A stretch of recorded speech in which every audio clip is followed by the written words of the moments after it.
नमस्कार, मैं हूं आपके साथ प्रदीप आजाद। राजस्थान की राजनीति लगता है इस समय उसकी तबीयत कुछ नासाज है, क्योंकि राजनीति में राजस्थान में इस वक्त जिस तरीके से कुछ मंत्रियों के जो तेवर नजर आ रहे हैं, वो वाकई कई सवाल उठाते हैं कि आखिर इसके पीछे की कहानी क्या है। क्या कोई सोचा समझा प्लान है या वाकई में गुस्सा है? बात चाहे राजेंद्र यादव की जाए, बात चाहे हरीश चौधरी की जाए, बात चाहे राजेंद्र गुढ़ा की जाए, तमाम कई नेता इस समय जिस तरह से एक तरीके से मुखर हो रहे हैं, वो कहानी कुछ समझ से परे है। दूसरे एपिसोड की एक तैयारी अलग से चल रही है, और वो क्या है? दरअसल दिसंबर के पहले सप्ताह में संभावना जताई जा रही कि राहुल गांधी की भारत जोड़ो यात्रा राजस्थान में दाखिल होने वाली है।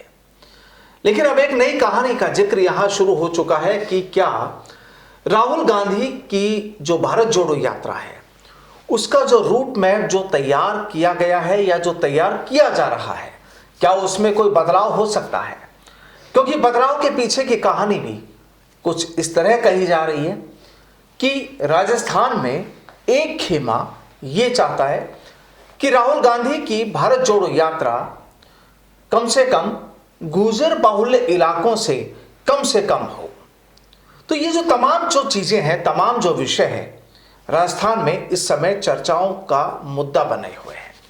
लेकिन अब कहानी क्या है और किस तरीके से माना जाता है कि राजस्थान की राजनीति में वाकई क्या तबीयत ठीक नहीं है या कोई जरूरत है इसे ठीक करने की, और क्या होना चाहिए? और अगर भारत जोड़ो यात्रा, राहुल गांधी की जो भारत जोड़ो यात्रा है, अगर उसके रूट्स में कोई तब्दीली की जाती है या कोई रूट ऐसा प्लान किया जाता है कि वो गुर्जर बाहुल्य इलाकों से ना गुजरे, हालांकि असंभव लगता है, लेकिन क्या हो सकता है और क्या है राजस्थान की इस सियासत की कहानी? आज इसी मुद्दे पर चर्चा होगी, और चर्चा के लिए हमारे साथ मौजूद हैं राष्ट्रीय महासचिव संगठन अखिल भारतीय गुर्जर महासभा के बच्चू सिंह बैसला। और बच्चू सिंह जी से सीधा हम जानेंगे कि सबसे पहला सवाल कि राजस्थान की राजनीति की तबीयत क्या लगती है कि वाकई नासाज है जिस तरीके से नेताओं के बयान सामने आ रहे हैं, और दूसरा सवाल ये कि वाकई क्या ऐसा संभव है कि राहुल गांधी की भारत जोड़ो यात्रा के जो मार्ग में तब्दीली संभव है, और अगर ऐसा होता है तो उसके परिणाम क्या होंगे? बैसला जी नमस्कार प्रदीप भाई, सभी को मेरा प्रणाम।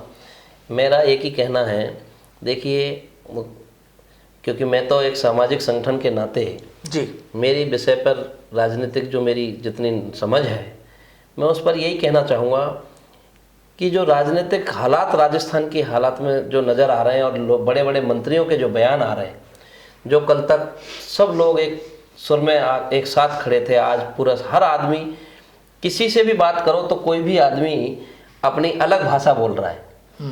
और ये शायद अब इनको सबको ये महसूस हो रहा है कि अब आने वाले चुनाव में हमको राजनीति करनी है। और जितने लोग जो अपनी बातें बोल रहे हैं, खास तौर से गुर्जर बाहुल्य इलाके उनके क्षेत्रों में भी आते हैं, और उनको लग रहा है कहीं ना कहीं कि अगर हमको सरकार में रह लिए अशोक गहलोत मुख्यमंत्री जी के कार्यकाल में, लेकिन अब आने वाले समय पर अगर हमको विधानसभा का चुनाव जीतना है तो हमको वापस ग्राउंड पर जाना पड़ेगा। और ग्राउंड पर जाने के लिए ग्राउंड की भाषा बोलनी पड़ेगी, और ग्राउंड की भाषा किसके हित में और किसके अहित में, किसके पक्ष में किसके विपक्ष में हम जो शब्द बोल रहे हैं, वो शब्द भी वहाँ की जनता के पास पहुँच रहे हैं। उनसे वो अपने आप को जीवित रखना चाहते हैं या अपनी व्यवस्था को पुनरावृत्ति करके दोबारा रिपीट करने के लिए, उनको सहयोग के लिए इस तरह की लाइन पर ये बातें तो सारी जो है उठना लाजमी है, क्योंकि अब आने वाला समय चुनाव में आ चुके हैं। समझ लो अपन अब कुछ भी नहीं बचा है कहने के लिए।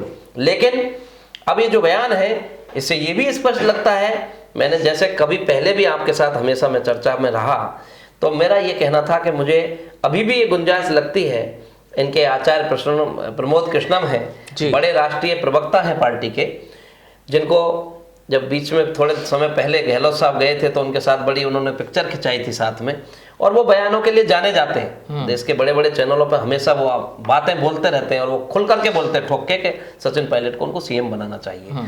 ऐसी बात उनको जब बोलते हैं तो वो अभी बीच में राजस्थान की धरती पे भी आए और स्पीकर से मिले, और स्पीकर से मिलके भी उन्होंने कहा था कि आला कमान ने फैसला ले लिया, केवल सुनाना बाकी है। सुबह अच्छा सवेरा होने वाला है, जल्दी एक अच्छा सवेरा। बिल्कुल बिल्कुल बिल्कुल इसी तरह की बात उन्होंने जो है हाल ही में आपके हमने राजस्थान में जयपुर में आकर के उन्होंने स्पीकर से मिलके बात कही। उस सब चीज से क्लियर जाहिर लगता है कि कुछ ना कुछ बदलाव तो हो रहा है, चेंज तो होना है। क्या होना है, कब होना है, किस दिन होना है, किस तारीख को होना है, ये हमें नहीं पता, क्योंकि ये तो पार्टी वाले लोग जाने।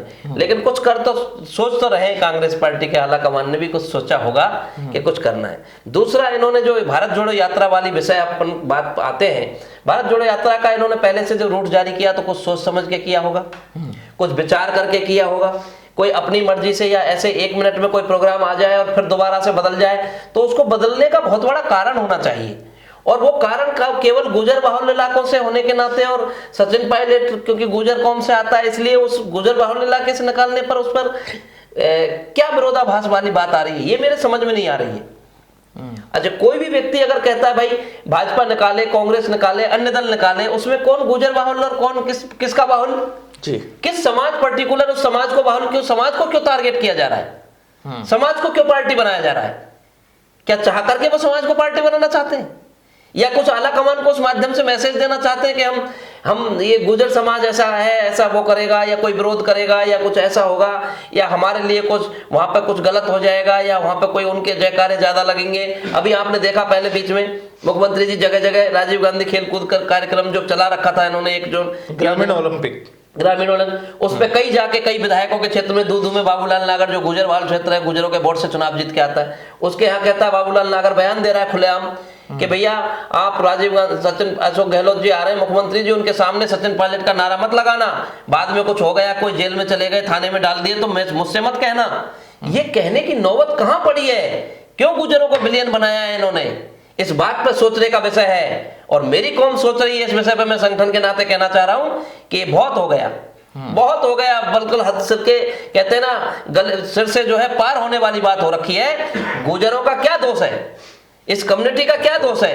क्या कांग्रेस पार्टी को पूरा वोट उत्तर से लेके पश्चिम, दक्षिण तक और पूरब से लेके पश्चिम तक पूरा राजस्थान में गुजर ने एकजुट होके नहीं पूरा वोट इनके खाते में डाल दिया कि गुजर ने गलती की, कि गुजर की, क्या गुजर समाज की यही सबसे बड़ा जो है उनका वो कहेंगे कि भाई ये कोई उन्होंने बुरा किया? कांग्रेस को वोट दे करके क्या बुरा किया गुजर समाज ने? ये चाहते क्या है आखिरकार गुजर समाज से? ये सोचने का विषय है। मेरी कौम के भी एक एक बच्चे को सोचने का विषय है। पूरे राजस्थान के गांव ढाणी में दूर बैठा एक बच्चा मेरी कौम का सोच रहा है कि क्यों इस तरह का भद्दा मजाक मेरी कौम के साथ किया जा रहा है। मेरे एक बच्चा जिन्होंने पूरे राजस्थान के कोने कोने में के सचिन पायलट मुख्यमंत्री बनाएंगे, इसलिए अपने लोगों को उन्होंने दूसरी पार्टी के लोगों का खाता नहीं खोलने दिया।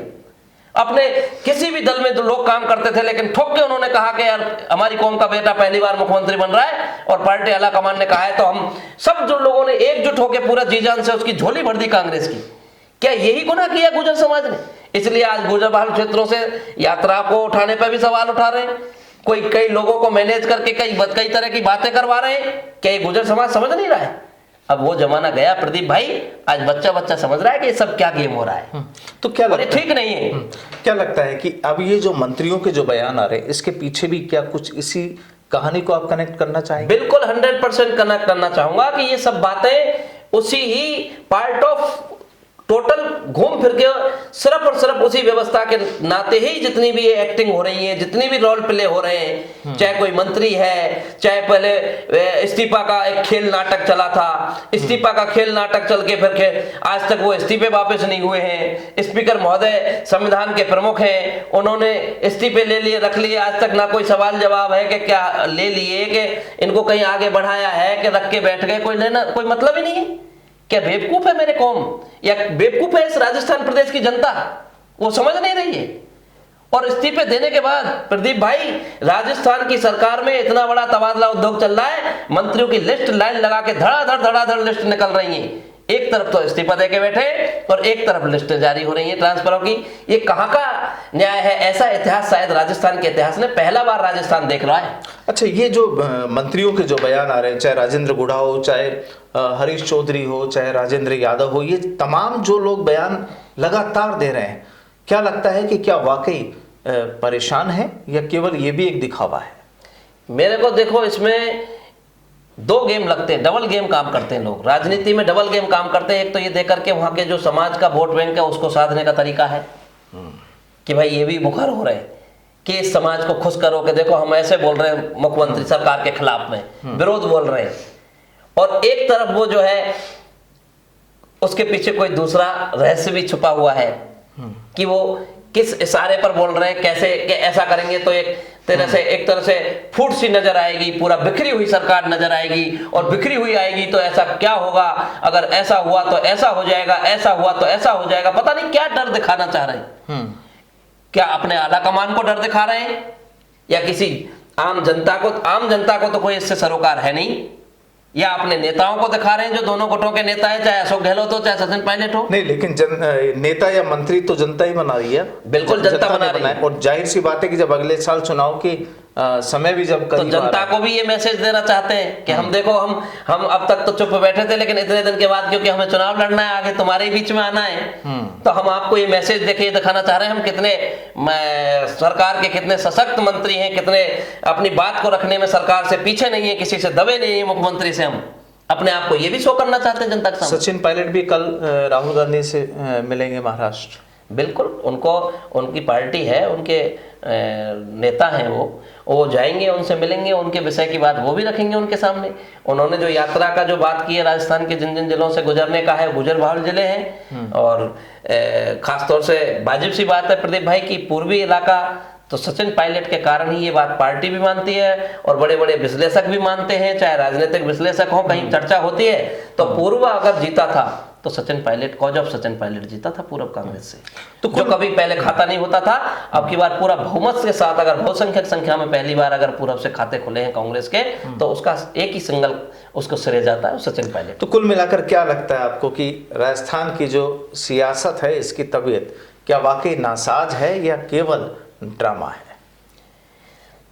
देखिए प्रदीप भाई, इसके अंदर कोई फिल्म बनती है ना, फिल्म बनाते हैं तो फिल्म के अंदर ड्रामा भी चलता है, और ड्रामा भी होता है और सस्पेंस भी होता है, तो कई सारी बातें आती हैं। तो ये जस्ट लाइक एक फिल्म का ट्रेलर समझ लो आप। लेकिन इसको ये भी नहीं कह सकते कि नासाज नहीं है, बट इसके साथ साथ नासाज भी है सरकार, क्योंकि सरकार की स्थिति आज बड़ी मैं कहता हूं कि राजस्थान में ऐसी विडंबना देखने को हो रही है प्रस्तुत कि सरकार ऐसी इस तरह की सरकार चलती हुई, या इस तरह के सरकार के 5 साल 4 साल, अभी 4 साल तो पूरे हो गए, 5 एक लास्ट आखिरी ये साल बचा है, इसमें जो ऐसी सरकार देखने को मिली है, मैंने तो आज तक के इतिहास में शायद आपने भी नहीं देखी होगी और मैंने भी नहीं देखी, और शायद राजस्थान की जनता ने भी इस तरह की सरकार चलते नहीं देखी। एक तरफ तो कहा जा रहा है कि शायद अशोक गहलोत अपना बजट पेश करने के लिए भी तैयारियां शुरू कर चुके हैं, तमाम चीजें, और एक तरफ मंत्री और विधायकों के इस तरह के तेवर नजर आ रहे हैं। बिल्कुल, अब ऐसे कैसे कैसे उनको साधेंगे।